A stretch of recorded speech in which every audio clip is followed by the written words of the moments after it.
वरदे कामरूपिणी विद्यारम्भं करिष्यामि सिद्धिर्भवतु मे सदा। हेलो स्टूडेंट्स, कैसे हो आप लोग। वेलकम टू शिक्षा सारांश। आज हम पढ़ेंगे क्लास 10th संस्कृत की बुक शेमुषी भाग 2 का चैप्टर नंबर 5, जिसका नाम है जननी तुल्य वत्सला। जननी, जिसे हम माँ कहते हैं, माँ का पर्यायवाची शब्द जननी। तुल्य यानी समान भाव रखती है।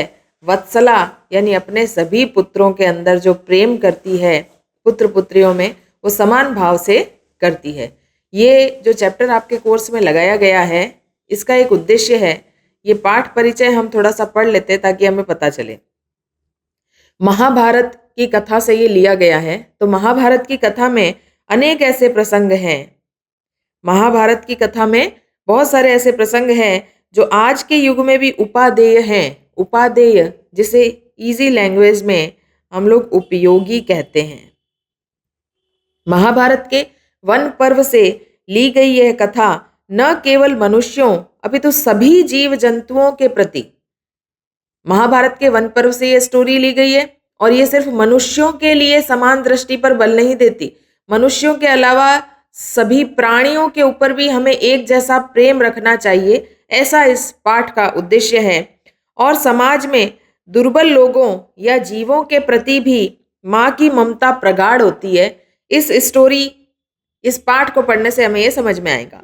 तो देखिए, ये पाठ जो है, इसका एक बार पाठ का सार हम पढ़ लेते हैं, क्योंकि ये पाठ का सार भी 4 से 5 अंकों का आता है परीक्षा के अंदर। एक एज ए स्टोरी आपको इसको समझना है ताकि आप परीक्षा में आराम से लिख सकें।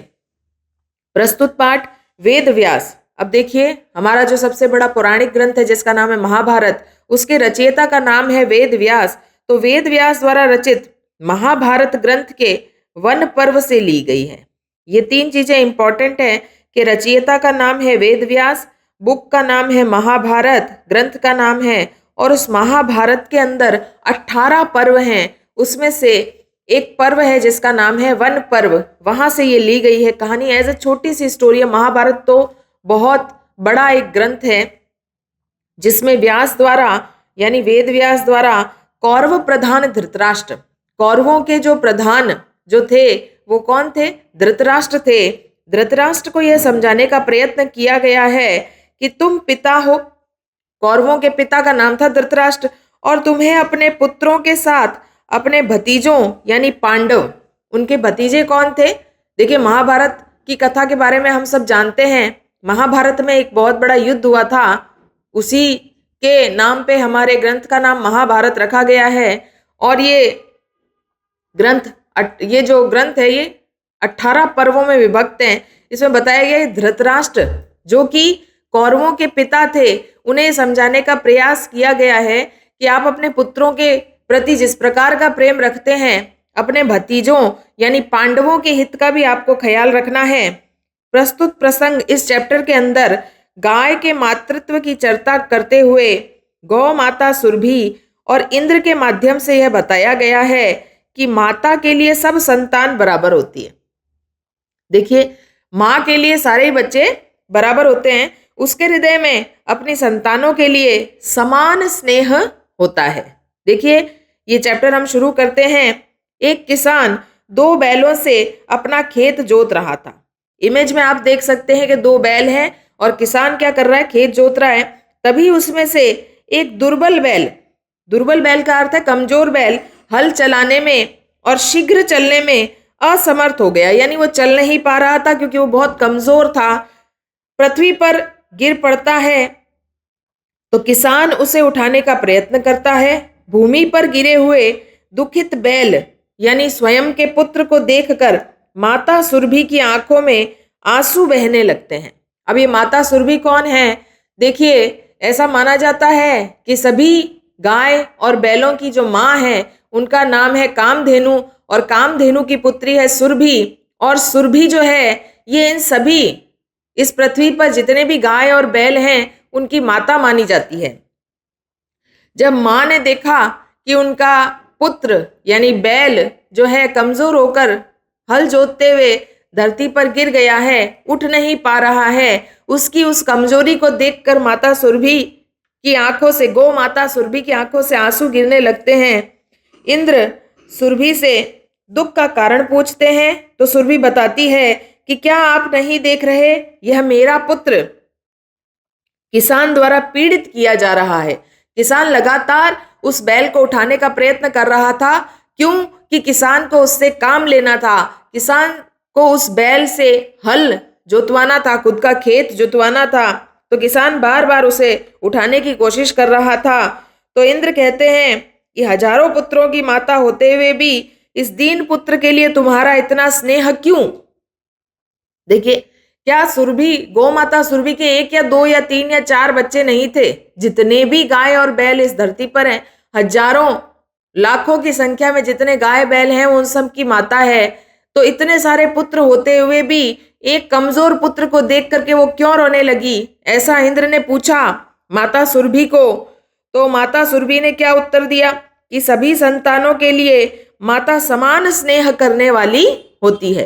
कितनी भी संतानें क्यों ना हो, ये नहीं है कि एक संतान होगी उसे अत्यधिक प्रेम किया जाएगा, 2 हो गई तो दोनों में से एक से ही प्रेम किया जाएगा, ऐसा नहीं होगा। सभी संतानों में माता का स्नेह समान होता है, परंतु दुर्बल पुत्र पर माता का विशेष स्नेह होता है। सुरभि के वचन सुनकर इंद्र का हृदय भी द्रवित हो जाता है। इंद्र भी अपने अंदर वात्सल्य का अनुभव करता है, प्रेम का अनुभव करता है, और फिर प्रचंड वायु के साथ, जैसा कि आप जानते हैं कि इंद्र जो है वो वर्षा के देवता हैं, तो इंद्र ने क्या किया, वो जो किसान उस बैल को परेशान कर रहा था उसे छुटकारा दिलाने के लिए बहुत तेज वायु चलाई और उसके साथ में वर्षा शुरू हो गई। तो किसान बड़ा प्रसन्न हो गया कि उसने जो खेत जोता था उसके अंदर अब बारिश हो गई है, यानी वो अब जमीन अंकुरित हो जाएगी और उसकी फसल बड़ी अच्छी होगी।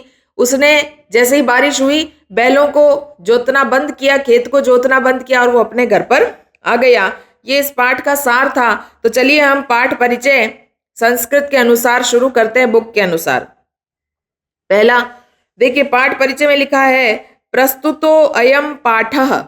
प्रस्तुतो यानी प्रस्तुत किया गया, अयम यानी यह पाठ। तो ये शब्द देख लेते हैं हम, प्रस्तुतः प्लस अयम। अयम का अर्थ यह होता है, हमने पहले भी पढ़ा है। प्रस्तुत यानी आपके सामने जो प्रस्तुत किया गया है, यह पाठ महर्षि वेदव्यास, महर्षि वेदव्यास रचयिता हैं, विरचितस्य यानी उनके द्वारा रचना की गई, ऐतिहासिक ग्रंथस्य, ऐतिहासिक ग्रंथ है। महाभारत एक ऐतिहासिक ग्रंथ है। महाभारत के अंतर्गतस्य, महाभारत के अंदर से, वन पर्व, महाभारत के अंदर से कहां से लिया गया है, वन पर्व इत्यतः यहां से, ग्रहीतः ग्रहण किया गया है। ये हमने ऊपर भी पढ़ा था। इयम कथा, यह कथा। अब देखिए, अयम यानी यह, ये पुल्लिंग के लिए काम में लिया जा रहा है। सिमिलरली इयम, इयम का अर्थ भी यह है, यह स्त्रीलिंग के लिए काम में लिया जाता है। अब आप देखेंगे कि इयम के साथ में लिखा है कथा, और ये कथा शब्द स्त्रीलिंग है। तो इयम कथा, यह कथा, अयम पाठः, यह पाठः, अयम इयम, दोनों यह के लिए प्रयुक्त होते हैं। यह कथा सर्वेषु प्राणिषु, सभी प्राणियों में समदृष्टि भावना, समान दृष्टि, एक जैसी इक्वलिटी ट्रीट करने की भावना को प्रबोधयति, जागृत करती है। इस कहानी को पढ़ के हमारे मन से ये भावना जागृत होती है कि चाहे मनुष्य हो चाहे पशु हो, हमें सबके साथ एक जैसा व्यवहार करना चाहिए। अस्या अभिप्सितः, अस्या यानी इस कहानी का, अभिप्सितः यानी अभिप्रेत यानी उद्देश्य यानी मॉरल, अर्थो अस्ति अर्थ यह है, यद कि समाज में, समाजे यानी समाज में, विद्यमानान पाए जाने वाले, दुर्बलान दुर्बल कमजोर, प्राणिनः प्राणियों के, प्रत्यपि प्रति भी, प्रत्यपि यानी प्रति प्लस अपि यण संधि का प्रयोग किया गया है।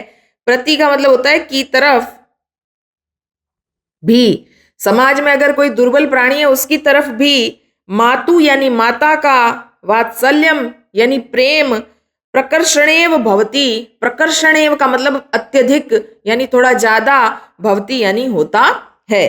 प्रस्तुत पाठ महर्षि वेदव्यास द्वारा रचित ऐतिहासिक ग्रंथ महाभारत के अंतर्गत वन पर्व से लिया गया है। यह कथा सभी प्राणियों में समदृष्टि की भावना पर बल देती है। इस पाठ का अभिप्रेत अर्थ यह है कि समाज में विद्यमान दुर्बल प्राणियों के प्रति मां की ममता प्रगाढ़ होती है। चलिए पैराग्राफ नंबर 1 शुरू करते हैं। कश्चित यानी कोई, कृषकः यानी किसान, बलिवर्दाभ्याम, बलिवर्दाभ्याम, बलिवर्द यानी बैल होता है, और बलिवर्दाभ्याम लिखने से पता चलता है कि 2 बैलों को लेकर क्षेत्रकर्षणम यानी खेत का जुताई, खेत की जुताई, कुर्वन्नासीत, कुर्वन्नासीत का अर्थ क्या होता है? कर रहा था। कुर्वन प्लस आसीत, ठीक है, इसका अर्थ हो गया कर रहा था। तो देखिए कोई किसान 2 बैलों के द्वारा खेत की जुताई कर रहा था। तयो यानी उन दोनों, बलिवर्दयो बैलों में से, एक यानी एक, शरीरेण शरीर से, दुर्बलः कमजोर, जवेन और गति करने में, तेज चलने में, गंतुम यानी जाने में अशक्त था।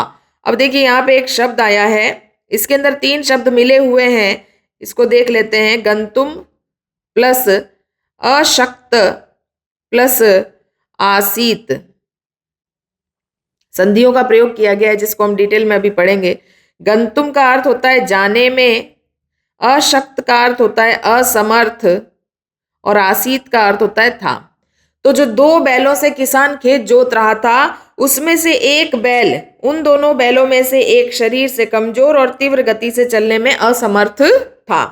अतः इसीलिए कृषकः यानी किसान, तम दुर्बलम उस कमजोर, वृषभम यानी बैल को, तोदनेन यानी परेशान करके, तकलीफ देकर, नुद्यमानः हाँक रहा, अवर्तत था। तो देखिए इसीलिए वो किसान क्या कर रहा था, उस कमजोर बैल को तकलीफ देते हुए हाँक रहा था। यानी किसान का एक ही उद्देश्य था कि मुझे मेरा खेत जोतना है, भले ही बैल को परेशानी हो तो हो।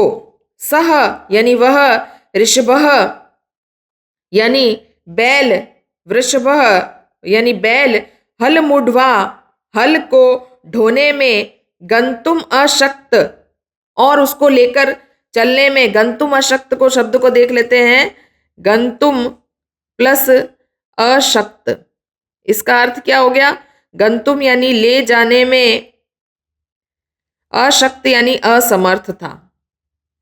वो जो बैल था वो बड़ा कमजोर था और उसके हल को वो जोत नहीं पा रहा था।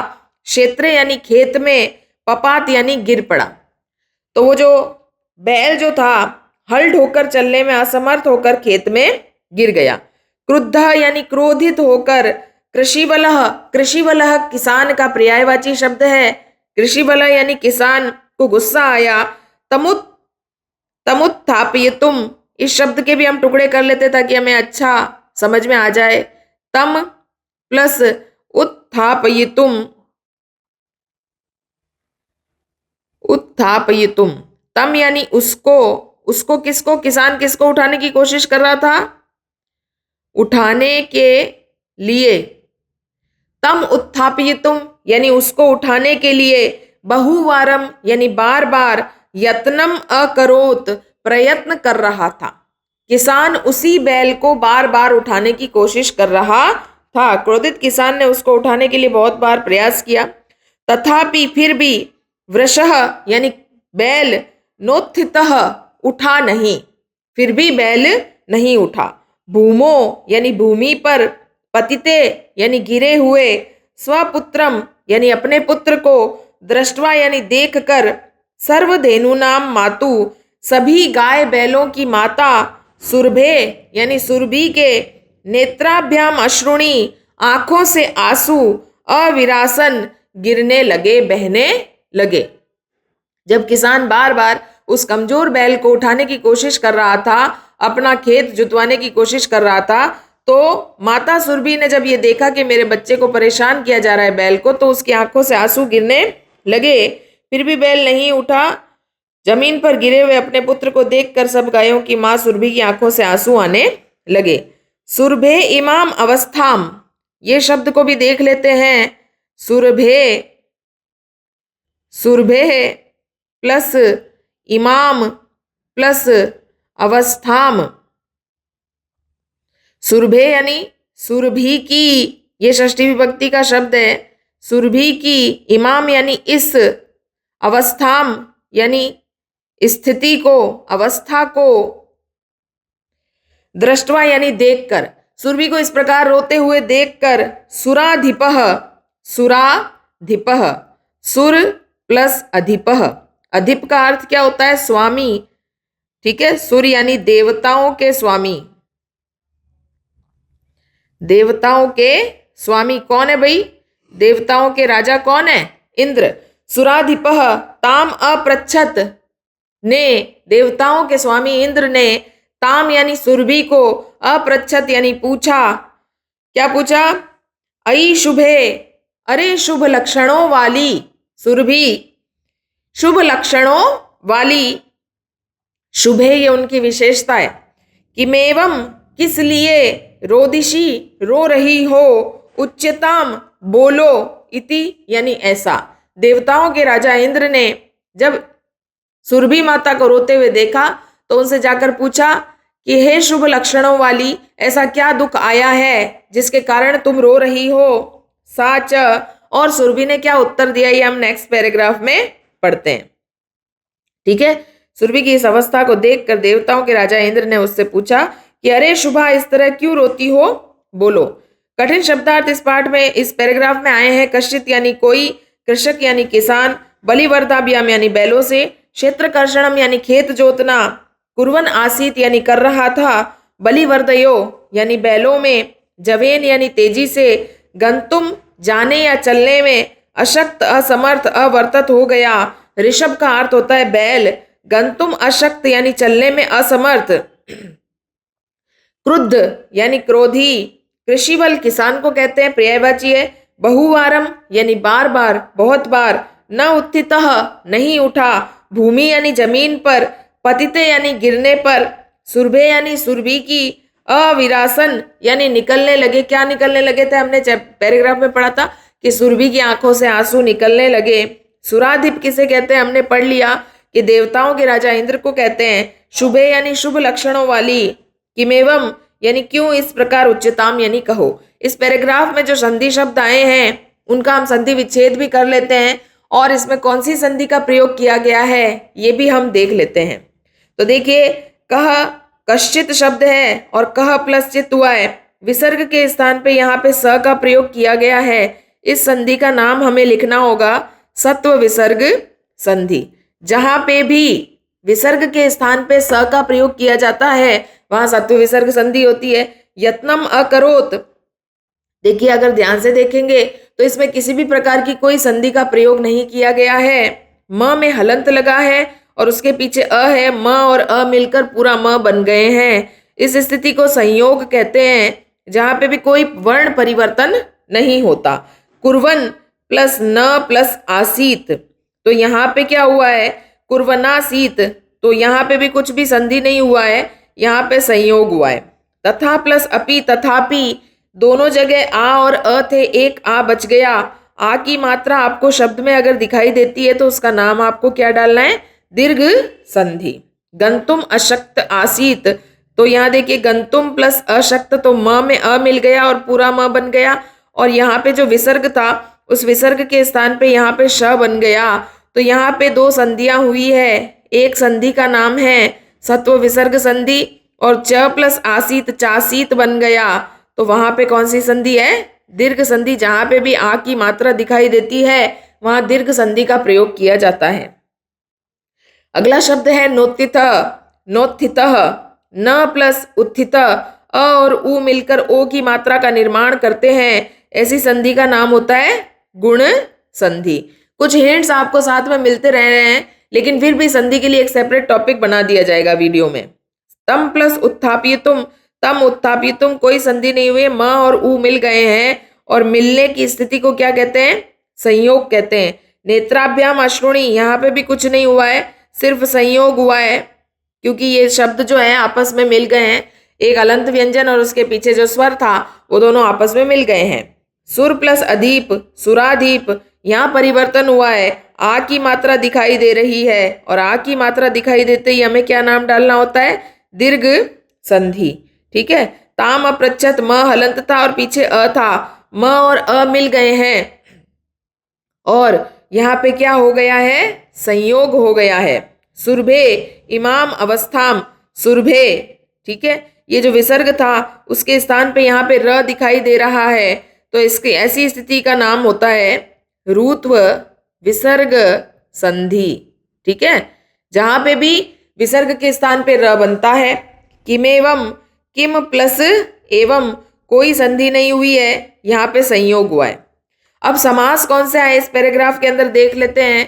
बलि वर्दाभ्याम, बलि वर्दाभ्याम, इस शब्द को मैं यहाँ पे वापस लिख देती हूँ, बलि वर्दाभ्याम। बलिवर्दाभ्याम, इसका अर्थ है कि बलिवर्दह च, बलिवर्दह च, यानी दो बैलों की बात की जा रही है। तो जब दो बैल होते हैं तो वो कौन सा समास होता है? द्विगु समास। कौन सा समास होता है? द्विगु समास। ठीक है। नहीं, द्विगु समास नहीं होता है इसके अंदर, इसमें आता है द्वंद्व समास। द्वंद्व समास, च का प्रयोग किया गया है। बलिवर्दयो, बलिवर्दह च, बलिवर्दह च, तयो, दोनों एक ही चीज है। ठीक है। प्रकृति प्रत्यय की बात करते हैं, यानी कौन से प्रत्ययों का प्रयोग किया गया है। देखिए शब्द है गंतुम, तो गम धातु है और तुमुन प्रत्यय है। कुर्वन क्री धातु है और क्षत्रि प्रत्यय है। क्षत्रि प्रत्यय में से क्या जुड़ता है? अन, अंति, अत। यदि शब्द के अंत में इन तीनों में से कुछ जुड़ाई दिखाई दे जाए, यहाँ कुर्वन का अन दिखाई दे रहा है। दृष्टवा, दृश धातु है और कत्वा प्रत्यय है, तो कत्वा में से तो त्वा बचता है, दिखाई दे रहा है। नुद्यमानः, नुद प्लस शानच, शानच में क्या जुड़ता है?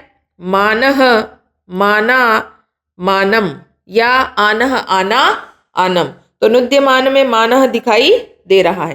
पर्यायवाची शब्द इस पैराग्राफ में आए हैं। बलिवर्द, जिसका अर्थ होता है वृषभ यानी बैल। नुद्यमान यानी परेशान करना, जोर जबरदस्ती करना। बलेन नीयमानः यानी बलपूर्वक ले जाना।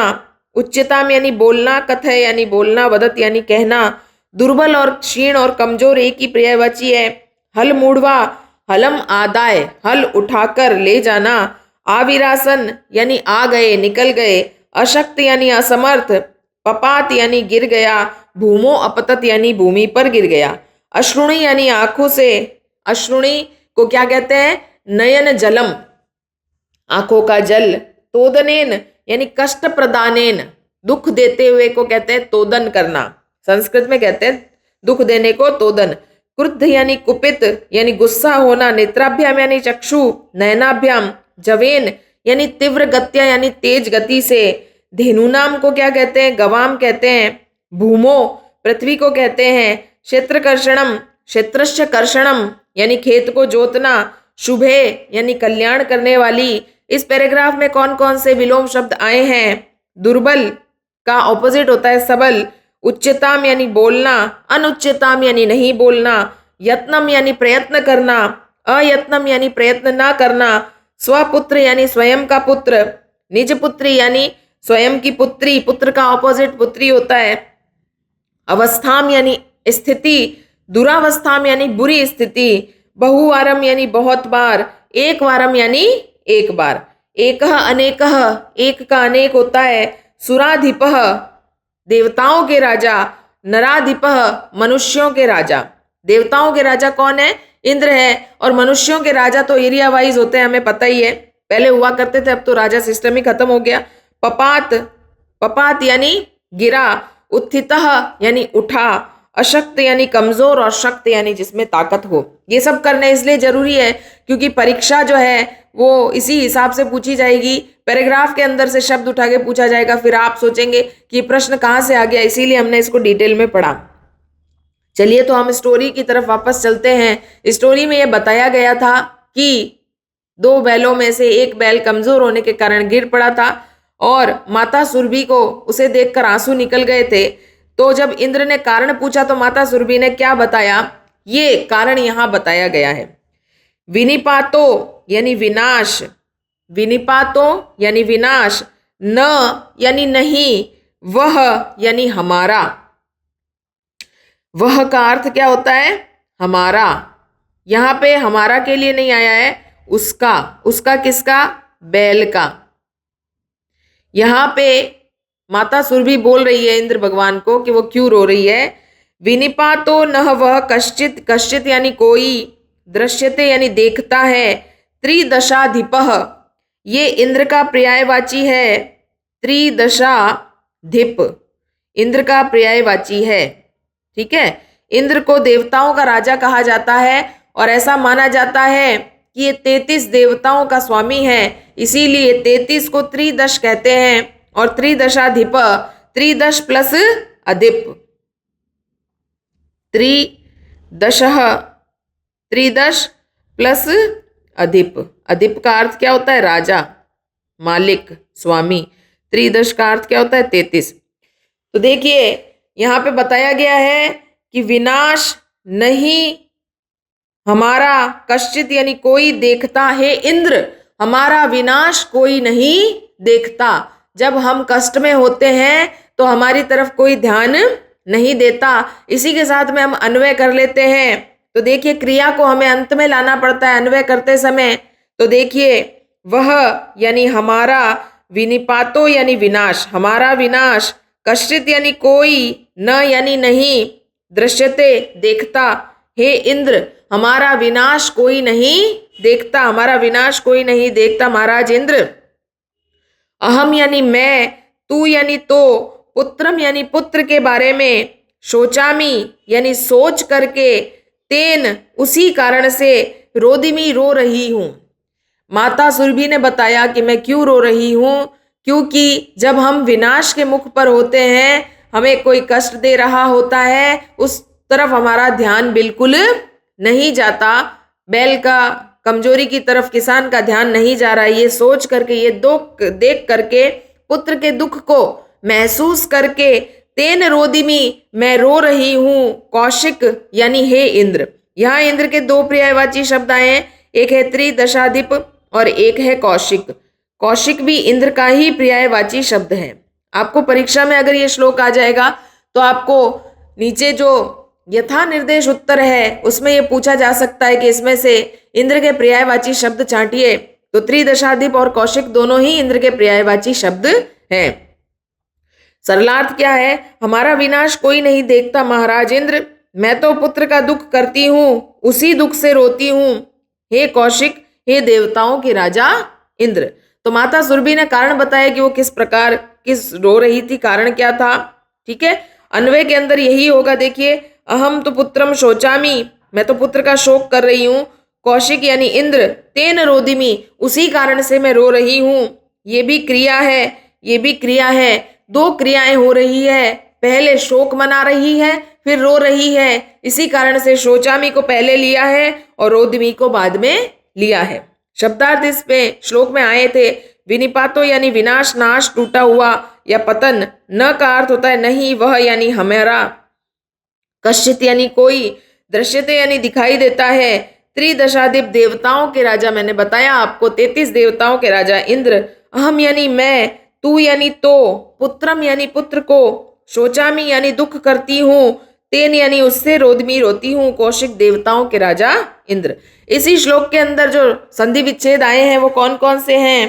पहला है कश्चित, ये ऊपर भी आया था, कह प्लस चित्र। कौन सी संधि हुई है, सत्व विसर्ग संधि, क्योंकि विसर्ग के स्थान पे स बना है। त्रिदशाधिप, त्रिदशा प्लस अधिप, आ की मात्रा का प्रयोग किया गया है संधि शब्द के अंदर।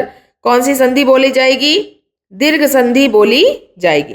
पर्यायवाची शब्द कौन कौन से आए हैं, पर्यायवाची शब्द कौन कौन से आए हैं? अधिपः यानी शासक या स्वामी, रोदिमी दुखी भवामी, शोचमी चिंतयामी। विपर्य पद विलोम शब्द कौन से आए हैं? शोचामी का अशोचामी, शोचामी यानी शोक करती हूँ, दुख करती हूँ, अशोचामी यानी दुख नहीं करती हूँ, रोदिमी यानी रोती हूँ, और प्रसीदामी यानी प्रसन्न होती हूँ। ठीक है। समास विग्रह कौन कौन से आए हैं? त्रिदशाधिप, तिसृणाम दशानाम अधिपः।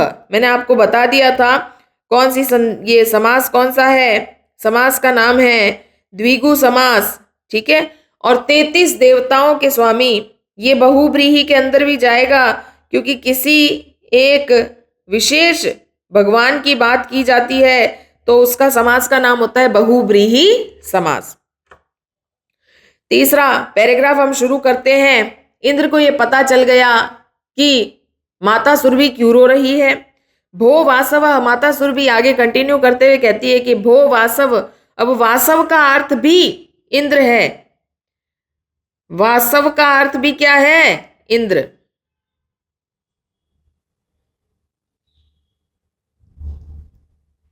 तो आपको पता चला कौशिक, त्रिदशाधिप, वासव।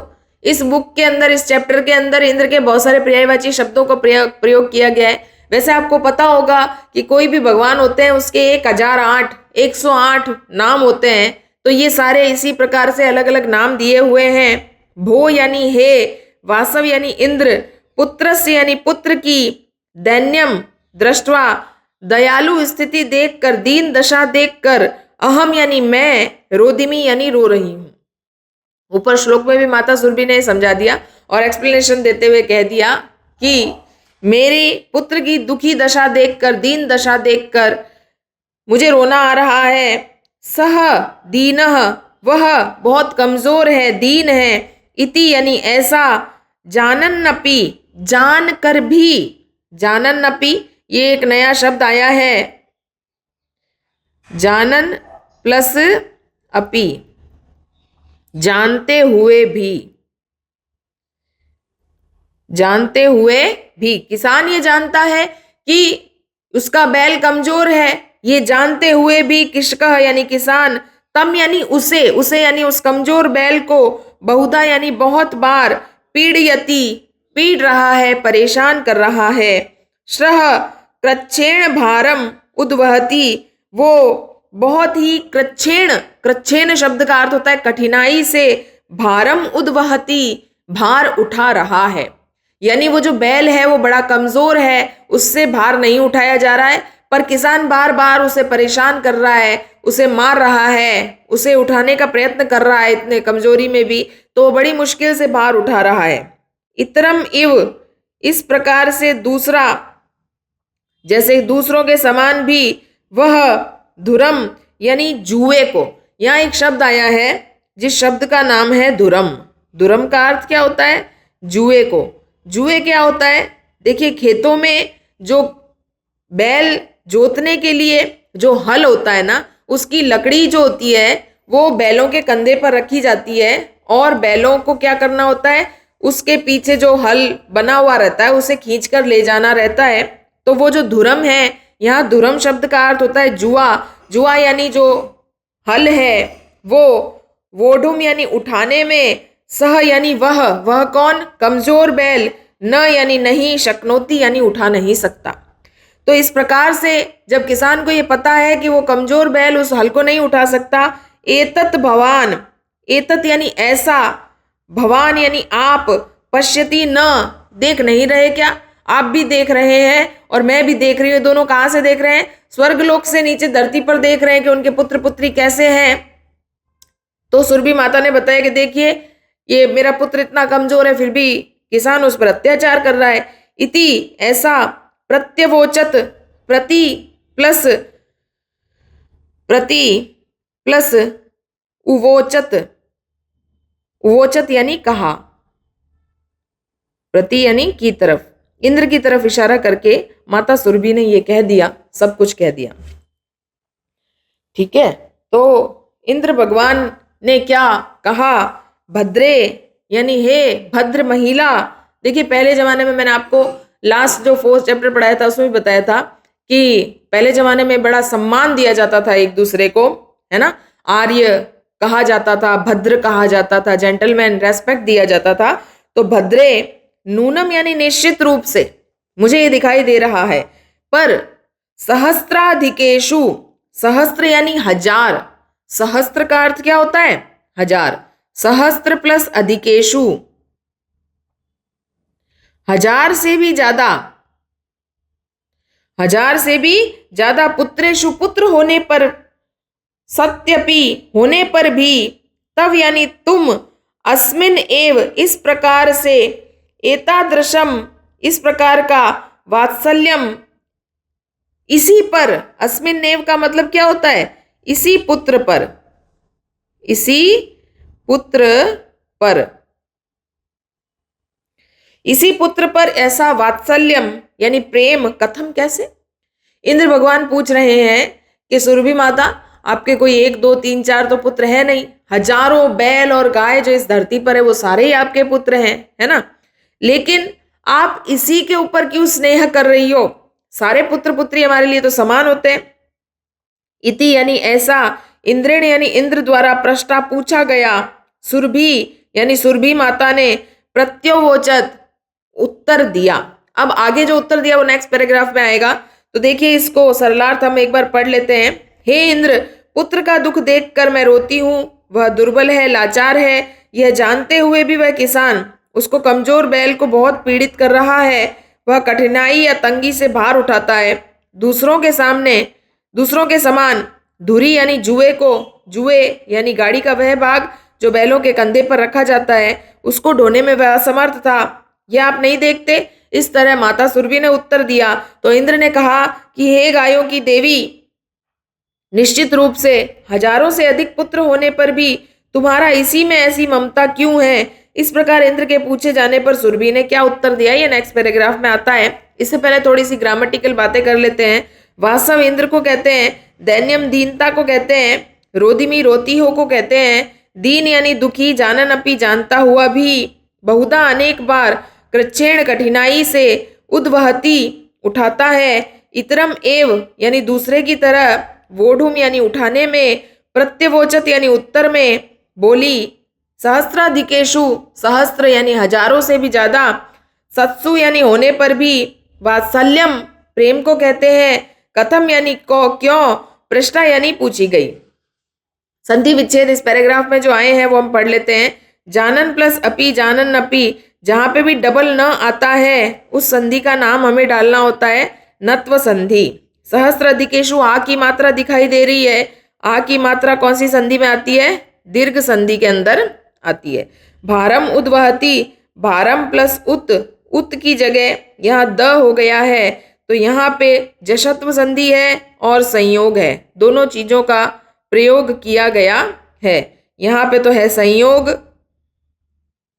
इस जगह पर तो क्या हुआ है संयोग, और इस जगह पे क्या हुआ है जशत्व संधि। अस्मिन प्लस एव, अभी मैंने आपको बताया कि जहां पे भी डबल न दिखाई देता है वहां कौन सी संधि का नाम डाला जाता है, नत्व संधि। इतरम प्लस इव, यहाँ कोई संधि नहीं हुई है, म के अंदर ई की मात्रा बनकर मी बन गया है, ये संयोग कहलाता है। प्रति प्लस अवोचत, प्रति की जगह प्रत्यय बन गया है, ई के स्थान पे यह बन गया है, ये यण संधि है। जानन, ज्ञा प्लस क्षत्रि, क्षत्रि में अभी मैंने आपको बताया था कि ये जो है ये प्रत्यय का उदाहरण है, संधि का उदाहरण नहीं है, इसको बात को आपको ध्यान रखना है।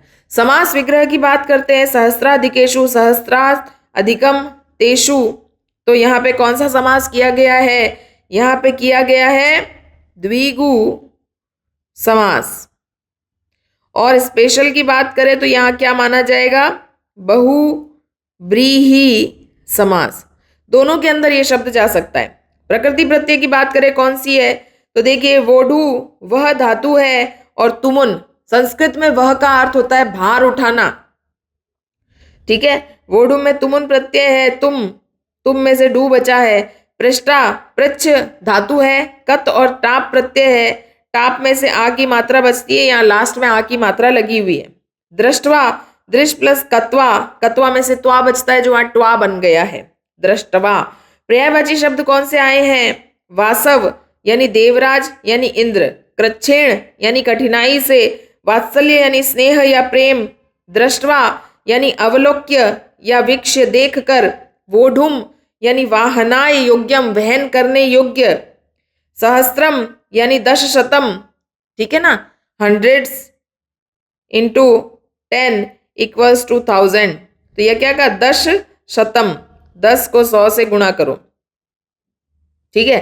दीन यानी निर्धन, भद्रे यानी कल्याणकारी या शुभे, दैन्यम यानी दीनता यानी कमजोरी, बहुधा यानी बहुवारम, इतरम इव इससे अलावा, भिन्नम इव शक्नोति यानी समर्थ होता है, पीड़यति यानी कष्टम ददाति, प्रत्यवोचत यानी उत्तरम दत्वान उत्तर दिया गया, नूनम यानी निश्चित रूप से, पृष्ठा यानी पूछकर, और अपृच्छत मतलब भी पूछकर। इस पैराग्राफ में आए विलोम शब्दों की बात कर लेते हैं। दैन्यम यानी दीन यानी दुर्बल, अदैन्यम यानी जिसके ऊपर दीनता ना हो, जिसके ऊपर दया ना आए, पीड़यति यानी परेशान करना, आनंदयति यानी सुख देना, नूनम यानी निश्चित रूप से डेफिनेटली, अनिश्चितम यानी जिसका कोई निश्चय ना हो, रोदिमी यानी रो रही हूं, प्रसीदामी यानी प्रसन्न हो रही हूं, शक्नोति यानी हो सकता है, अशक्नोति यानी नहीं हो सकता, पुत्रेषु ऑपोजिट वर्ड होगा पुत्रीषु, अहम का त्वम, अहम यानी मैं, त्वम यानी तुम, भद्रे, भद्रे यानी हे कल्याणकारी पुरुष या महिला, अभद्रे यानी जिसके अंदर कल्याणकारी भावना ना हो, जो जेंटलमैन या मतलब वुमेन, अच्छी वुमेन ना हो, एतादृशम इस प्रकार से, तादृशम उस प्रकार से, इस प्रकार से का ऑपोजिट क्या हो गया, उस प्रकार से, वात्सल्यम यानी प्रेम, और घृणा यानी घृणा। तो माता सुरभि अब क्या कह रही है, जब इंद्र भगवान ने ये प्रश्न किया कि आपके तो हजारों पुत्र हैं, फिर इस पर इतना स्नेह क्यों, उसके उत्तर में माता सुरभि ने क्या कहा, देखिए, यदि यानी भले ही, अगर, पुत्र सहस्त्रम हजारों पुत्र हैं, में यानी मेरे, सर्वत्रम यानी सभी पुत्रों में, समम एव, सममेव का अर्थ क्या है, समम प्लस एव, समान ही है मेरे लिए। माता सुरभि ने क्या कहा, यदि पुत्र सहस्त्रम में, कि अगर मेरे हजारों पुत्र भी हैं, सर्वत्र में सममेव सभी मेरे लिए समान हैं, भले ही हजारों पुत्र हैं सब मेरे लिए समान हैं। देखिए, यदि मेरे 1000 पुत्र हैं फिर भी सभी मुझे समान हैं। दीनस्य और जो दुर्बल है, जो कमजोर है, तू यानी तो, सतह यानी होने पर तो, शक्र, अब ये देखिए ये नया शब्द आया है शक्र, शक्र किसका पर्यायवाची है, इंद्र का। तो इंद्र के लिए बड़े अच्छे नाम आए हैं हमारे पास, अभी ऊपर वाले श्लोकों में आए थे, कौन कौन से थे, एक तो था त्रिदशाधिप, ठीक है, एक था वासव, वासव, चलिए मैं वापस लिख देती हूं, समान ही, इंद्र के पर्यायवाची एक तो शक्र हो गया, एक हो गया त्रिदशाधिप, एक हो गया वासव, एक हो गया कौशिक, इतने सारे आ गए शब्द, इंद्र के पर्यायवाची शब्द आ गए। तो हे शक्र यानी हे इंद्र, पुत्रस्य अभ्यधिका कृपा, उस पुत्र पर अत्यधिक कृपा यानी स्नेह यानी प्रेम उमड़ता है। तो माता सुरभि ने क्या कहा कि यदि पुत्र सहस्त्रम में, यदि मेरे 1000 पुत्र हैं, सर्वत्र में सममेव, वो मेरे लिए सभी समान हैं, दीनस्य तू, पुत्र के दुर्बल होने पर तो, पुत्रस्य अभ्यधिका कृपा, सामान्य से अधिक कृपा होती है। देखिए आप ऑब्जर्व करेंगे कि अगर आप 2 या 3 भाई बहन है घर के अंदर, तो जो बच्चा कमजोर होता है, माता का स्नेह उसकी तरफ ऑटोमेटिकली थोड़ा ज्यादा चला जाता है, और जाना भी चाहिए, ठीक है। तो माता ने यही समझाया, माता सुरभि ने क्या समझाया कि मेरे भले ही हजारों पुत्र हैं, लेकिन उस पुत्र की तरफ मेरा ज्यादा प्रेम रहता है क्योंकि वो कमजोर है। अन्वय में क्या किया देखने, यदि मैं सहस्त्रम, अगर मेरे हजारों पुत्र हैं, सर्वत्र में समवेव, सभी मेरे लिए समान हैं, पुत्रस्य दीनस्य, पुत्र के कमजोर होने पर तो, अभ्यधिका ज्यादा ही, कृपा भवती शक्र, इंद्र होती है शक्र, नहीं कृपा होती है इंद्र, शब्दार्थ कौन कौन से आए हैं?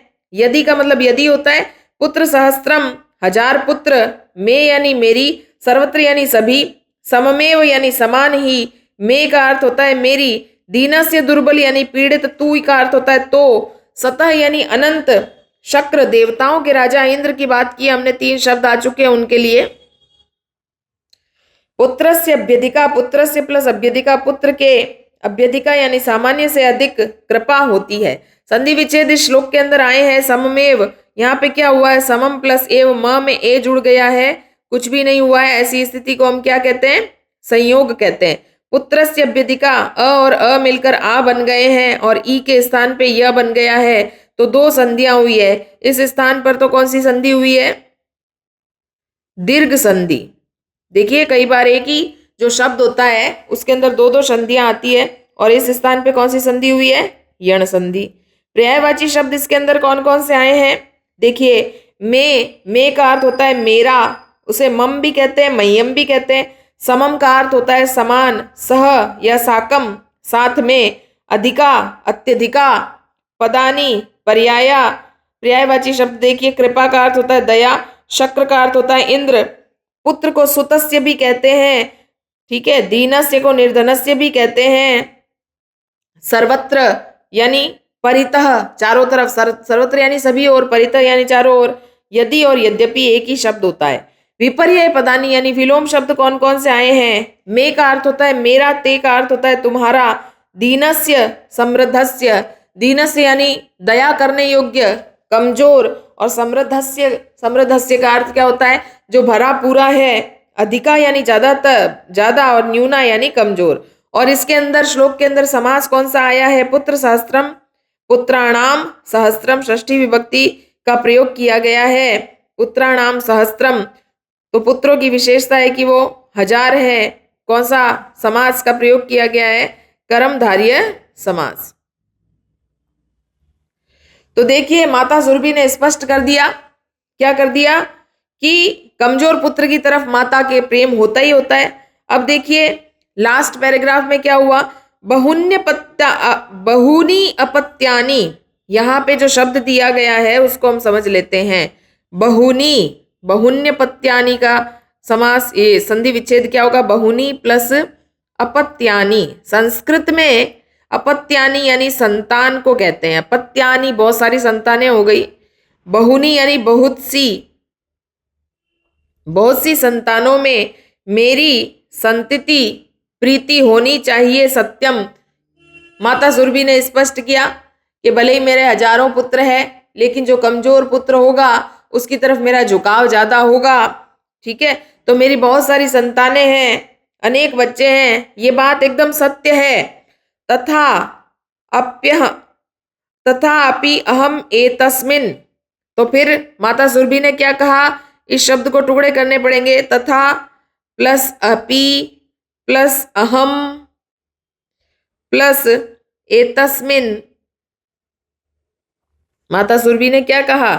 फिर भी। तथा अपि, तथा का अर्थ होता है फिर भी, अहम यानी मैं, एतस्मिन् यानी इस पुत्रे, इसमें, इस पुत्र में बहुत सारी संतानें होने, मेरी बहुत सारी संतानें सत्य है। फिर भी इस पुत्र में, पुत्र यानी पुत्र में, विशिष्य यानी विशेष रूप से, आत्मवेदना यानी आत्मा से इसका दर्द अनुभवामी में महसूस कर रही हूं। माता सुरभि ने यह स्पष्ट किया कि भले ही मेरे बहुत सारे पुत्र हैं, पर इस दुखी पुत्र को देखकर, इस कमजोर पुत्र को देखकर इसका दुख जो है वो मैं मेरी आत्मा में महसूस करती हूँ, स्वयं में महसूस करती हूँ। यतो ही, क्योंकि, अयम यह, अन्येभ्यो दूसरों से, दुर्बल यानी कमजोर है, दूसरों से कमजोर है इसलिए ज्यादा मुझे दुख होता है। सर्वेषु अपत्येषु, यहाँ पे भी यण संधि का प्रयोग किया गया है, तो शब्दों को टुकड़े कर लेते हैं। सर्वेषु प्लस अपत्येषु। अभी मैंने आपको बताया था अपत्य का अर्थ क्या होता है? संतान। सभी अपत्येषु यानी संतानों में। जननी, जननी यानी माँ, माता, अम्बा। तुल्य वत्सला, तुल्य यानी समान प्रेम वाली होती है। तो माता सुरभि ने इस पाठ का नाम सार्थक कर दिया और हमें समझा दिया कि माता का पुत्र जो है, माता का जो प्रेम है वो सभी पुत्रों के लिए कैसा रहता है, समान रहता है, भले ही कितने भी पुत्र हो।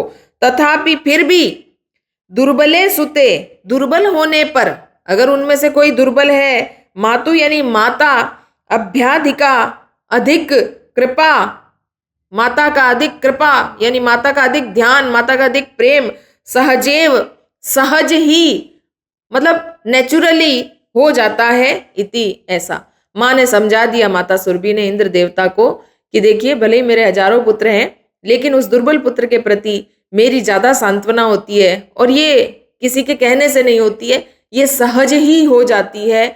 मतलब ओरिजिनली माता का स्नेह उसके पुत्र की तरफ ज्यादा चला जाता है जो कमजोर होता है। सुरभि वचनम, सुरभि की बातें, श्रुत्वा सुनकर, भ्रशम यानी अत्यधिक, विस्मित, विस्मितस्य आखंडलस्य अप्यापि, बड़ा आश्चर्य होते हुए भी, हृदयम अद्रवत, हृदय द्रवित हो गया। इंद्र का हृदय जब माता सुरभि की ये वचन सुने, कितने पुत्र होते हैं फिर भी हम कमजोर होते हैं, कमजोर पुत्रों की तरफ हमारा ध्यान ज्यादा जाता है, ये सुनकर इंद्र का हृदय भी द्रवित हो गया। सच, और वह तामेव सांत्वत यानी सांत्वना देते हुए, सांत्वना देते हुए क्या बोले, गच्छ यानी जाओ, वत्से यानी पुत्री, सर्वम यानी सब कुछ, भद्रम यानी कल्याणकारी, जायेत होगा। माता सुरभि को आशीर्वाद देते हुए कहा कि पुत्री अब तुम निश्चिंत होकर जाओ, सब कुछ कल्याणकारी होगा। अचिरादेव, और उसी समय बिना देरी किए, चंड वातेन, बहुत तेजी से, वातेन यानी वायु, बहुत तेजी से वायु, मेघ रवेश्च, और मेघों के गर्जन की आवाज शुरू हुई, साथ में यानी दोनों चीजें साथ में हुई, बहुत तेज तेज हवा चलने लगी, आंधी जैसी हवा चलने लगी, और बहुत तेज बादल गरजने लगे, और उसके साथ में प्रवर्षः यानी बारिश, सम जायतः शुरू हो गई। इंद्र देवता ने आशीर्वाद दे दिया कि जाओ पुत्री तुम्हारा मंगल होगा, और उसी समय इंद्र देवता ने अपना चमत्कार दिखाया, बहुत तेज हवाएं चली, बादल गरजे और बारिश शुरू हो गई। लोका नाम पश्यताम एव, लोका नाम यानी लोगों के देखते हुए ही, सर्वत्र सभी जगह, जलोपपल्व, जल प्लस उपपल्व, जल उपपल्व, जल यानी जल, उपपल्व यानी भर गया, संजात यानी हो गया, चारों तरफ पानी ही पानी हो गया, बहुत तेज बारिश कर दी इंद्र देवता ने प्रसन्न होकर के। कृषक यानी किसान, हर्षातिरेकेण, हर्ष यानी सुख, प्रसन्नता से, अतिरेकेण बहुत ज्यादा प्रसन्न हो गया, किसान की मेहनत सफल हो गई। किसान को क्या चाहिए, जिस समय वो खेती करता है, हल जोतता है, उस समय क्या आ जानी चाहिए, बारिश आ जानी चाहिए, ताकि उसका खेत जो है वो पूरा सिंच जाए, खेत के अंदर जो बीज है वो अंकुरित हो जाए। कर्षण विमुख, किसान ने बड़ी प्रसन्नता से खेत जोतना कर्षण विमुख यानी छोड़ दिया, सन उसी समय, और वृषभो यानी दोनों बैलों को, नीतवा यानी ले गया, और ग्रहम आगतः यानी घर आ गया। तो देखिए ये स्टोरी जो है इसका हिंदी अनुवाद हम पढ़ लेते हैं, लास्ट पैराग्राफ का। माता सुरभि ने बोला कि मेरे अनेक बच्चे हैं, सत्य बात है, तो भी मैं इस पुत्र में विशेष आत्म संवेदना यानी अंतरदर्शनात्मक महसूस करती हूँ। इस पुत्र की तरफ मेरा ज्यादा झुकाव है क्योंकि यह दूसरों से दुर्बल है। सभी संतानों में माता समान रूप से प्यार करने वाली होती है, माँ के लिए सारे बच्चे समान होते हैं, फिर भी दुर्बल पुत्र पर माँ का अधिक प्यार या कृपा स्वाभाविक है। सुरभि की बातों को सुनकर बहुत आश्चर्यचकित इंद्र का भी हृदय द्रवित हो गया। इंद्र को बड़ा आश्चर्य हो रहा था कि माँ सुरभि क्यों रो रही है पुत्र के दुख के कारण, लेकिन जब उन्होंने इस बात को समझा तो उनके हृदय में भी जो वात्सल्य, पुत्र के प्रति जो प्रेम था वो आ गया, और वह इंद्र उनको दिलासा दिया माता सुरभि का कि जाओ पुत्री, सब कल्याण होगा। जल्द ही प्रचंड हवा से और बादलों की गर्जना के साथ में वर्षा शुरू हो गई। लोगों के देखते देखते सभी जगह जल संकट हो गया, बहुत तेज बारिश होने लगी। किसान अधिक खुशी से खेत जोतने से विमुख होकर, किसान ने खेत जोतना बंद कर दिया, बैल को परेशान करना बंद कर दिया और दोनों बैलों को लेकर घर आ गया। शब्दार्थ देख लेते हैं इस पैराग्राफ के। बहुन्य पत्यानि, बहुनी यानी अनेक, अपत्यानि यानी बच्चे, में यानी मेरे, संतति यानी है, इति ये समाप्ति सूचक शब्द होता है। संस्कृत में इति शब्द हमेशा लास्ट में आता है, जब कोई डायलॉग खत्म करना होता है तो उसने बोला ऐसा, तो इति शब्द लगाया जाता है। तथाप्य में तस्मिन, तथा यानी फिर भी, अहम यानी मैं, एतस्मिन यानी ऐसा। आत्मवेदना अनुभवामी, आत्मवेदना यानी दुख का, अनुभवामी यानी अनुभव करती हूँ, यतः यानी क्योंकि, अयम अन्येभ्यो यह दूसरों से, सर्वेषु अपत्येषु सर्वे यानी सभी, अपत्येषु यानी संतानों में, भ्रशम यानी अत्यधिक, विस्मितस्या खंडलास्यपि विस्मित यानी आश्चर्यचकित होकर के भी, विस्मित यानी आश्चर्यचकित, आखंडलस्य यानी इंद्र का होकर भी, हृदयम अद्रवत हृदय यानी हृदय या दिल, अद्रवत यानी द्रवित हो गया। संधि विच्छेद इस पैराग्राफ में कौन से आए हैं? बहुनी प्लस अपत्यानि, बहुन्य पत्यानि। देखिए यह से पहले आधा व्यंजन है, संधि का नाम क्या डाला जाएगा? यण संधि डाला जाएगा। विस्मितस्या, विस्मितस्य प्लस आखंडलस्य की जगह क्या हो जाएगा? दोनों जगह पे कौन सी संधि हुई है? दोनों जगह पे आ की मात्रा आई है और दीर्घ संधि का प्रयोग किया गया है। संति प्लस इति, यहां पे भी दीर्घ संधि है, बड़ी ई की मात्रा आई है, तो कौन सी संधि है? दीर्घ। हृदयम प्लस अद्रवत में म पूरा हो गया है, तो यहाँ पे क्या किया गया है? यहाँ पे कुछ भी नहीं किया गया है, संयोग किया गया है म के अंदर अ की मात्रा जोड़ करके। तथा अहम एतस्मिन, तथा और अपि में क्या हुआ है? दीर्घ संधि। और अपि और अहम, अप्य, यहाँ पे दो संधियां हुई है, इस स्थान पे कौन सी संधि हुई है? यहाँ पे हुई है दीर्घ संधि। जैसा कि मैं आपको बार बार बता रही हूं, आ की मात्रा, बड़ी ई की मात्रा जहां दिखाई देगी वहां पे दीर्घ संधि होगी, और ई के स्थान पे यह बन रहा है, तो कौन सी संधि है? यण संधि। तामेव सांत्वत्य, ताम प्लस एवं, कुछ भी नहीं हुआ है। देखिए म के अंदर ए की मात्रा से में बन गया है और म के अंदर अ जुड़ गया, तो यहाँ पे म बन गया। तो ऐसी स्थिति को हम जानते हैं, हम क्या कहते हैं? संयोग। संस्कृत में संयोग भी होता है, कुछ भी चेंजेस नहीं है। यहाँ पे विसर्ग है, यहाँ ओ की मात्रा है, तो कौन सी संधि हो गई? ऊत्व विसर्ग संधि। ठीक है। अचिरादेव, अचिरात प्लस एव, ठीक है, अचिरात त की जगह पे द बना है, तो ये कौन सी संधि है? जशत्व संधि। अयम अन्येभ्यो, यहाँ पे क्या किया है? म और अ को जोड़ दिया है, कुछ भी चेंजेस नहीं हुए हैं, तो इस स्थिति को हम क्या कहते हैं? हम इस स्थिति को कहते हैं संयोग। मेघरेवश्च, विसर्ग है और यहाँ पे श का प्रयोग किया गया है, तो विसर्ग के स्थान पे स बनता है, उस संधि को कहते हैं सत्व विसर्ग संधि। सर्वेश्व, शु की जगह श्व बन गया है, ये कौन सी संधि होती है? यण संधि। यण संधि के रूल हमें याद रखने हैं। ई की जगह पे यह बनता है और उ की जगह पे क्या बनता है? वह बनता है। समजायत, सम प्लस अजायत, कुछ नहीं हुआ है, जोड़ दिया गया है, और जोड़ने की स्थिति को क्या कहते हैं? संयोग। तथा प्लस अपि में आ की मात्रा दिखाई दे रही है, और आ की मात्रा दिखाई देते ही आपको क्या नाम डालना होता है? दीर्घ संधि। जल प्लस उपवल, अ और उ मिलकर ओ की मात्रा का निर्माण करते हैं, तो ऐसी संधि को क्या कहते हैं हम? गुण संधि। अभ्यधिका, यहाँ पे देखिए अभी की जगह अभ्य बन गया है, और हमने बार बार बात की कि ई की जगह पे यह बनता है, तो वो संधि कौन सी होती है? यण संधि। संजातः, म की जगह पे यह बन गया है, तो इस संधि का नाम है पर सवर्ण संधि। पीछे वाले वर्ण का पांचवा अक्षर वहां बन जाता है म के स्थान पर। सहजेव, यहाँ डबल मात्रा, सर पे दो कलंगी जहां दिखाई देती है, उस संधि का नाम हमें हमेशा डालना रहता है वृद्धि संधि। हर्षातिरेकेण, यहाँ हर्ष प्लस अतिरेकेण आ की मात्रा है, तो आ की मात्रा होने के कारण यहाँ कौन सी संधि है? दीर्घ संधि। ग्रहम प्लस अगात, अगात, ग्रहम आगत, ठीक है, आगत, तो ग्रह मागत, यह शब्द मैं दोबारा लिख देती हूँ, ग्रह मागत। और कौन सी मात्रा है? आ की मात्रा होने के कारण दीर्घ संधि का प्रयोग किया गया। प्रकृति प्रत्यय इसमें कौन से? देखिए, पश्यत दृश्य प्लस क्षत्रि। क्षत्रि में क्या बचता है? मैंने आपको बार बार बताया है, ऊपर बताया है, सारे चैप्टर्स में बताया है, अन, अंति, अत, अन, अंति और अत। प्रत्यय के लिए सेपरेट वीडियो बनाएंगे।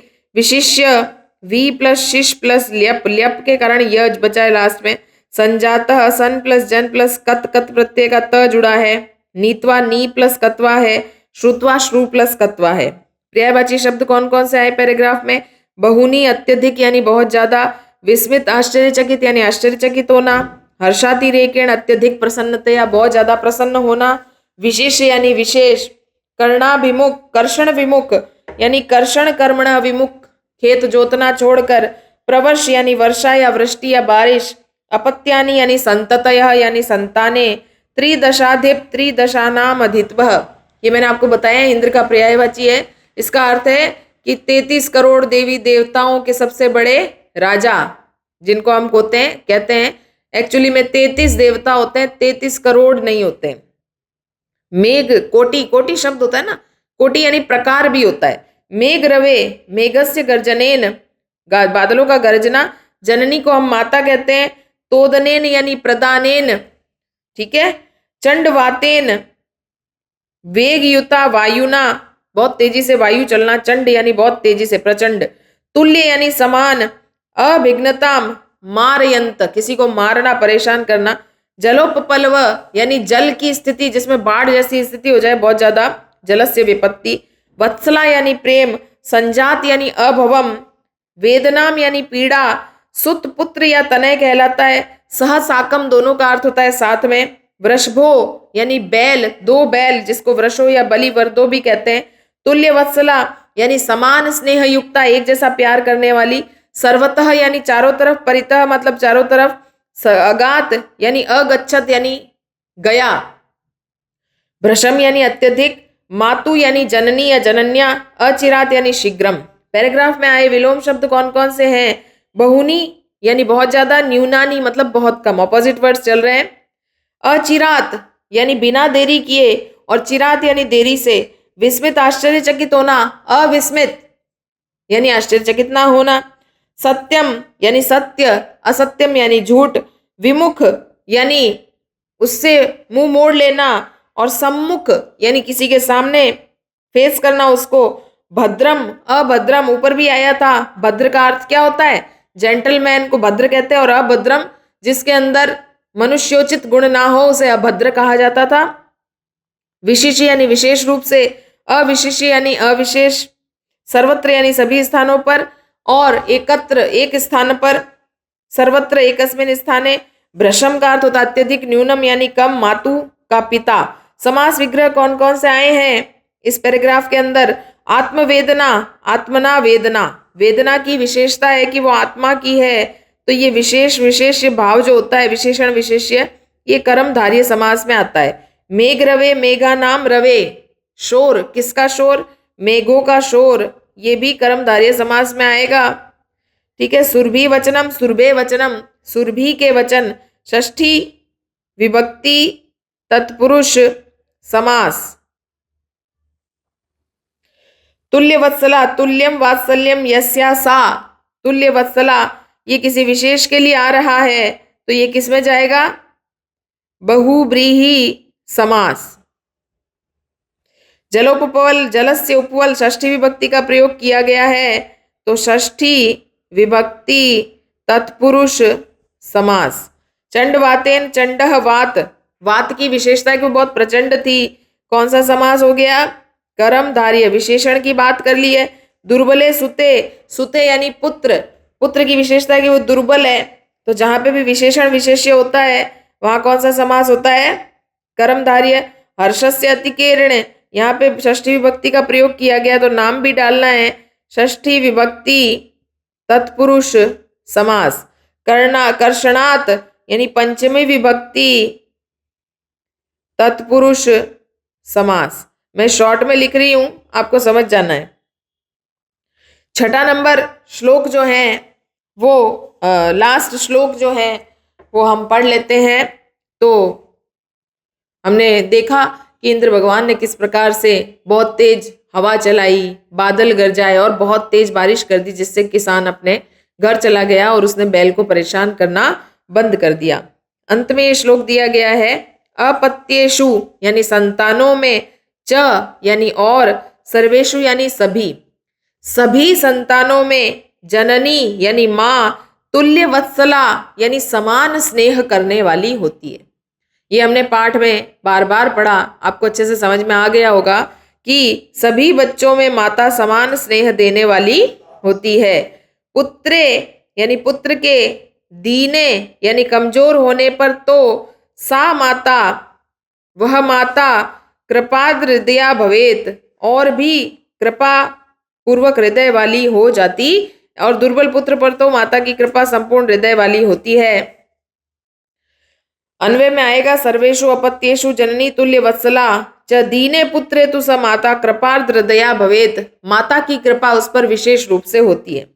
शब्दार्थ देखिए, अपत्येषु यानी बच्चों में, च यानी और, सर्वेषु सभी, जननी यानी माता, तुल्य वत्सला समान स्नेह देने वाली, पुत्र यानी पुत्र पर, दीने यानी दुर्बल, तू का अर्थ होता है तो, सा यानी वह, माता यानी माता, कृपार्द्र हृदया यानी कृपा पूर्वक, हृदय संपूर्ण भीगे हुए हृदय वाली होती है, भवेत यानी होती है।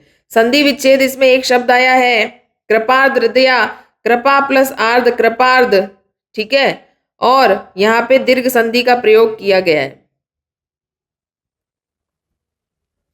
पर्यायवाची शब्द देखिए, जननी माता को कहते हैं तुल्य यानी समान या इव, वत्सला यानी स्नेहमयी, आर्द्र हृदया यानी दयालु हृदय वाली, कृपा का अर्थ होता है दया, अपत्येषु यानी संतति, ठीक है, भवेत यानी स्यात, पुत्रे यानी सुते। विलोम शब्द यानी विपर्य शब्द इसमें कौन कौन से आए हैं, जननी यानी माँ, जनक यानी पिता, जननी माँ को कहते हैं, जनक पिता को कहते हैं, सा यानी वह स्त्री, सह यानी वह लड़का, सर्वेषु, ठीक है, सर्वेषु ये पुल्लिंग का शब्द है और सर्वाशु ये स्त्रीलिंग का शब्द है। दोनों ही सर्व शब्द की विभक्ति है, सप्तमी विभक्ति बहुवचन का शब्द है। वत्सला और वत्सल दोनों पर्याय विलोम शब्द है। समास विग्रह देखिए, तुल्य वत्सला, तुल्या वत्सलया यस्या सह, किसी विशेष की बात की जा रही है तो कौन सा समास है, बहुव्रीहि समास। और कृपा हृदया, कृपया आद्रम हृदयम यस्यासा, कृपा से जिसका हृदय द्रवित हो गया है, कौन है वो, माँ है, तो यहाँ पे भी कौन सा समास है, बहुव्रीहि समास। देखिए चैप्टर पूरा हो गया है। इस चैप्टर का मेन उद्देश्य आपको समझ में आ ही गया होगा कि माँ का प्रेम अपने पुत्रों पर समान होता है, लेकिन जो पुत्र कमजोर होता है उस पर अत्यधिक स्नेह होता है। चलिए हम प्रश्नोत्तर कर लेते हैं। अभ्यास प्रश्न पहला है, एक पदेन उत्तरम लिखत, एक पद में आपको उत्तर देना है, एक ही वन वर्ड आंसर है। वृषभः दीनः इति, बैल कमजोर है ऐसा, जानन्नपि जानते हुए भी, कह यानी कौन, तम यानी उसे, नुद्यमान यानी पीड़ा दे रहा था। बैल कमजोर है ऐसा जानते हुए उसे पीड़ा कौन दे रहा था, कृषकः। उत्तर क्या होगा, किसान। दूसरा प्रश्न है, वृषभः कुत्र पपात, बैल कहाँ गिर गया, तो उत्तर होगा क्षेत्रे यानी खेत में, बैल वहीं पर खेती कर रहा था, हल जोत रहा था, वहीं गिर गया। दुर्बले सुते, कमजोर बच्चे को, किसका, कस्या अधिका कृपा भवती, किसकी ज्यादा कृपा होती है, कमजोर पुत्र पर किसकी ज्यादा कृपा होती है, मातु यानी माता की, तो उत्तर हो गया मातु। अगला प्रश्न है, कयो एकः शरीरेण दुर्बलः अस्ति, कौन दोनों में से कौन दुर्बल था, तो किसमें से दुर्बल था, दो बैल थे, बलिवर्दयो, उत्तर क्या हो गया, बलिवर्दयो। चंडवातेन मेघरविश्च सह कह सम्याजत, बहुत तेज हवा के साथ, बादलों की गर्जना के साथ में क्या हो गया, प्रवर्षः बारिश हो गई, प्रवर्ष यानी बारिश हो गई। दूसरा नंबर प्रश्न हम देख लेते हैं, अधोलिखितानां प्रश्नानां उत्तराणि संस्कृत भाषायां लिखत। ये सारे जो प्रश्न हैं इन प्रश्नों के उत्तर आपको संस्कृत में पूरी लाइन में देने हैं। प्रश्न को समझना बहुत जरूरी है। कृषकः यानी किसान, किम यानी क्या, करोति स्मः कर रहा था। किसान क्या कर रहा था हमने शुरू में देख लिया। कृषकः यानी किसान, क्षेत्रकर्षणम खेत की जुताई, करोति स्म कर रहा था। किम के स्थान पे क्षेत्रकर्षणम शब्द का प्रयोग करना है। दूसरा ख प्रश्न है, माता सुरभि किमर्थम अश्रुणि मुंचति स्म। माता सुरभि क्यों अश्रु बहाने लगी। तो माता सुरभि का आंसू बहाने का कारण क्या था। भूमो यानी धरती पर, पतिते यानी गिरे हुए, स्वपुत्रम अपने पुत्र को देखकर, माता सुरभि अश्रुणि मुंचति स्म माता सुरभि के आंसू छूट गए, निकलने लगे। सुरभि इंद्रस्य प्रश्नस्य किम उत्तरम ददाति। अगला प्रश्न है कि सुरभि ने इंद्र के प्रश्न का क्या उत्तर दिया। सुरभि इंद्रस्य इदम उत्तरम ददाति, यह उत्तर देती है कि भो वासव। वासव क्या होता है, मैंने आपको समझाया था, ये इंद्र का पर्यायवाची है कि हे इंद्र।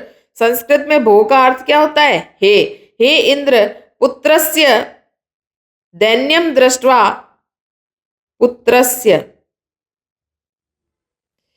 पुत्रस्य की दीन दशा देखकर अहम रोदिमी, मैं रो रही हूं। अगला प्रश्न है घ मातु अधिका कृपा कस्मिन भवती। मातु यानी माता की अधिका कृपा, ज्यादा कृपा किस पर होती है। तो मातु अधिका कृपा दीने पुत्रे यानी कमजोर पुत्र पर होती है। अगला प्रश्न है इंद्रः दुर्बल वृषभस्य कष्टानि अपाकर्तुम किम कृतवान। इंद्र ने कमजोर बैल के कष्टों को दूर करने के लिए, अपाकर्तुम यानी दूर करने के लिए, किम कृतवान क्या किया। तो आपको पता है लास्ट में क्या हुआ था। इंद्रः दुर्बल वृषभस्य कष्टानि अपाकर्तुम प्रवर्ष कृतवान, बहुत जोर से क्या कर दी, बारिश कर दी। बारिश को प्रवर्ष कहते हैं। अगला प्रश्न है जननी कीदृशी भवती, मां कैसी होती है।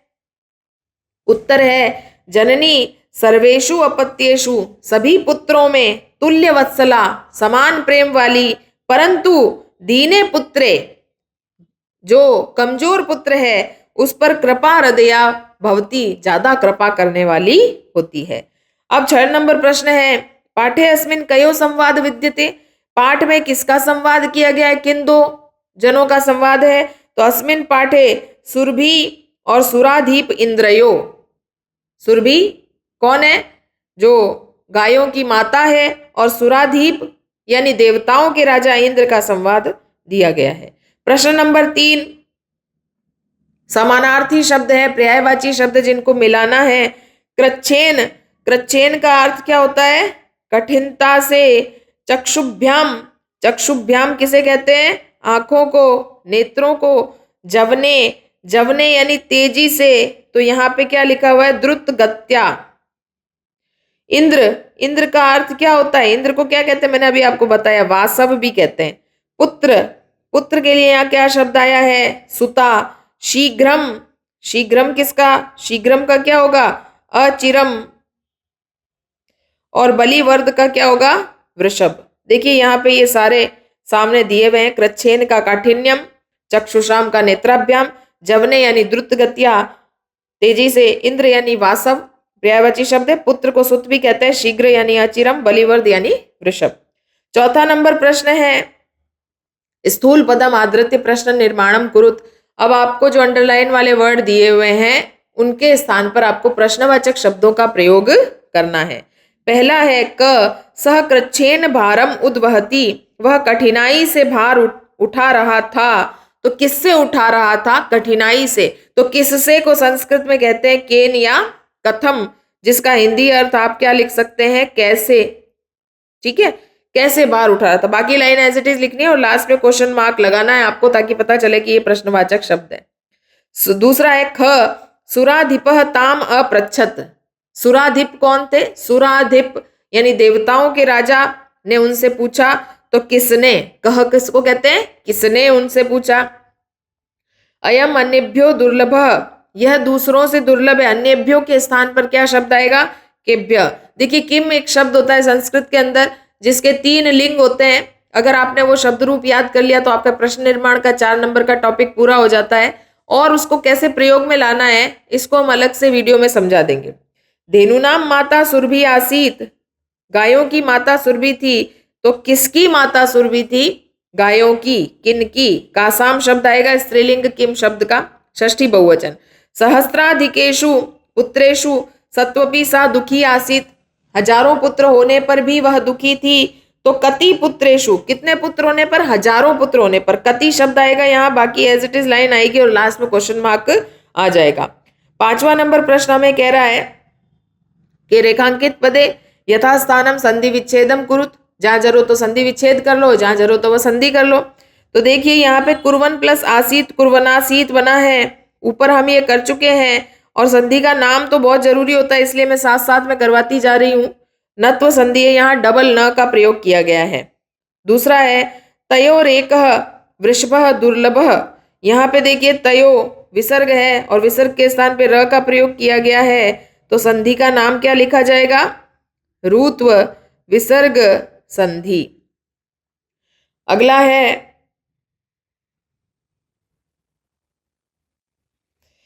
तथापि वृषभ न प्लस उत्थित नोत्थित, न और उ मिलकर के ओ बन रहे हैं। कौन सी संधि का प्रयोग किया गया है? गुण संधि का प्रयोग किया गया है, जहां पे अ और उ मिलकर ओ बन जाते हैं वहां गुण संधि होती है। सत्सु प्लस अपि सत्वपि, उ के स्थान पे व का प्रयोग किया गया है, संधि का नाम क्या होगा? यण संधि। तथा प्लस अपि प्लस अहम प्लस एतस्मिन, 4 शब्दों को मिला करके यहाँ संधि की गई है। तथा प्लस अपि में दीर्घ संधि है, अपि प्लस अहम में यण संधि है, और अहम प्लस एतस्मिन में संयोग है। तो तीनों के नाम मैं यहाँ लिख देती हूँ। यहाँ पे अहम प्लस एतस्मिन में क्या हुआ है? संयोग, और अपि प्लस अहम में क्या हुआ है? कौन सी संधि है? यण संधि है। और तथा प्लस अपि में कौन सी संधि है? दीर्घ संधि है। तो एक ही शब्द में हम देखते हैं कि एक से ज्यादा संधियों का प्रयोग भी किया जाता है संस्कृत में बहुनी प्लस अपत्यानि संति, तो यहाँ पे नी था और यहाँ पे न्य बन गया है। ये कौन सी संधि का कार्य है? बहुन्यपत्यानि, ये बन गया है यण संधि। जलोपपव, अ और उ मिलकर ओ बना रहे हैं, ये कौन सी संधि में होता है? ये होता है गुण संधि में। 6वां नंबर प्रश्न देख लेते हैं। अधोलिखितेषु वाक्येषु रेखांकित सर्वनाम पदम कस्मै प्रयुक्तम, सर्वनाम पद कौन सा आया है? देखिए, धेनुमत सा च अवदत भो वासव भृशम दुखिता अस्मि। सा यानी वह स्त्री बोली, कौन थी वह स्त्री? सुरभि माता। अवदत बोली, भो वासव हे इंद्र, भृशम दुखिता अस्मि, मैं बहुत दुखी हूं। तो ये किसके लिए आया है? सा किसके लिए आया है? धेनु मात्रे सुरभये, सुरभ्ये, सुरभ्ये यानी सुरभि के लिए। ये शब्द आपको याद रखना है, सुरभि के लिए। ये चतुर्थी विभक्ति का शब्द है। सुरभि शब्द की चतुर्थी विभक्ति क्या है? ये एक वचन। तो जब भी आपको पूछा जाएगा कि पैराग्राफ में से सा किसके लिए आया है, तो आपको याद रखना है सुरभि के लिए, क्योंकि एकमात्र स्त्री पात्र वही है इस पूरे पाठ में। पुत्रस्य दैन्यम दृष्ट्वा, पुत्र की दीन दशा देखकर अहम रोदिमी, अहम यानी मैं रो रही हूं। तो यहाँ पे मैं किसके लिए आया था पाठ में? ये भी सुरभ्ये, वापस देखिए, धेनु मात्रे सुरभ्ये, सुरभि के लिए आया था। अगला है सह दीनः इति जानान अपि कृषकः तम पीड़यति, वह दुर्बल है यह जान करके भी किसान उसे पीड़ित कर रहा है। वह दुर्बल है, यहाँ पे वह शब्द किसके लिए आया है? दुर्बल बलिवर्दः, बलिवर्दः यानी बैल। में बहुनी अपत्यानि संति, में यानी मेरे लिए, मेरे बहुत सारे पुत्र हैं। तो यहाँ मेरे किसके लिए आया है? सुरभ्ये, सुरभि के लिए। अगला है सह च ताम एवं आसंत्यत, यानी उनको ये सुनकर बड़ा आश्चर्य हुआ, वह बड़े आश्चर्य में हो गए। कौन हो गए आश्चर्य के अंदर? इंद्राय, इंद्र के लिए आया है।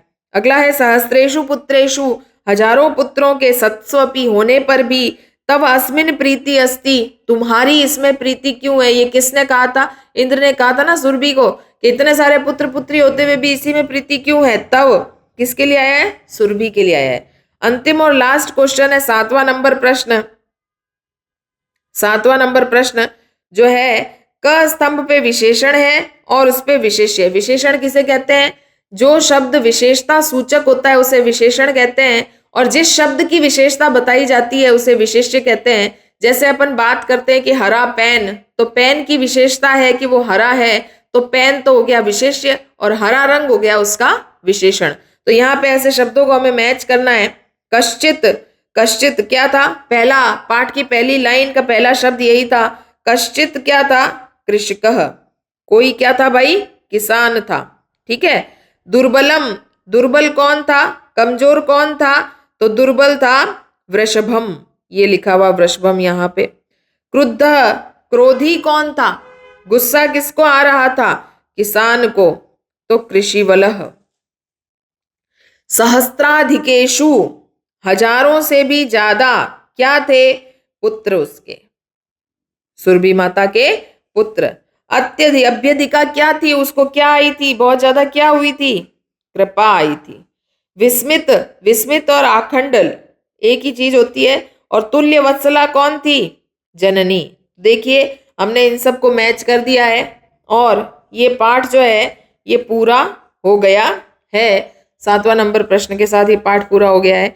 वीडियो अच्छा लगा हो तो लाइक करना, शेयर करना, सब्सक्राइब करना। आगे आपको सारे जो वीडियोस हैं, सारे चैप्टर्स हैं, उनकी प्लेलिस्ट आपको मिल जाएगी। और अपना ध्यान रखें, माता का सम्मान करें। Thank you. जय श्री कृष्णा।